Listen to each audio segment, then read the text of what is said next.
1827లో మహాత్మా జ్యోతిరావు పూలే గారు జన్మించిన తర్వాత ఆనాటి బ్రిటిష్ వాళ్ళ మీద పోరాటం చేస్తూ తన సహ విద్యార్థి వివాహానికి హాజరై అక్కడ వివక్షతకు గురై ఈ శూద్రుడు ఇక్కడికి రావడం ఏంటని అతన్ని తోసివేయడంతో నేను పోరాటం చేయాల్సింది బ్రిటిష్ వాళ్ళ మీద కాదు,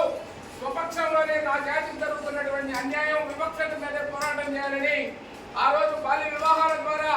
వితంతువులైనటువంటి మహిళల్ని గర్భాధారణ చేస్తూ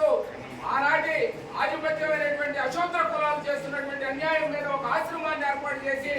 వాళ్ళకు పెట్టినటువంటి పిల్లల్ని ఆయనే దత్తత తీసుకొని ఆ కుర్రాన్ని యశ్వంతరావు పూలే అని పేరు పెట్టి డాక్టర్ని చేసి ఒక మహనీయుడయ్యాడు. ఈ 200 సంవత్సరాలు అయినప్పటికీ కూడా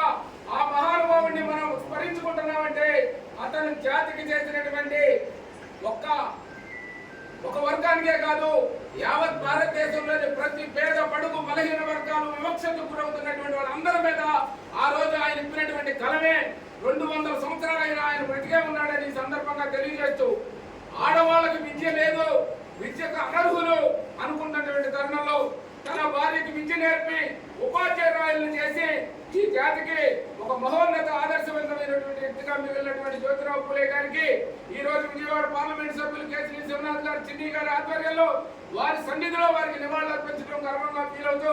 జోహార్ మహాత్మా జ్యోతిరావు పూలే, జోహార్ మహాత్మా జ్యోతిరావు పూలే, మహాత్మా జ్యోతిరావు పూలే.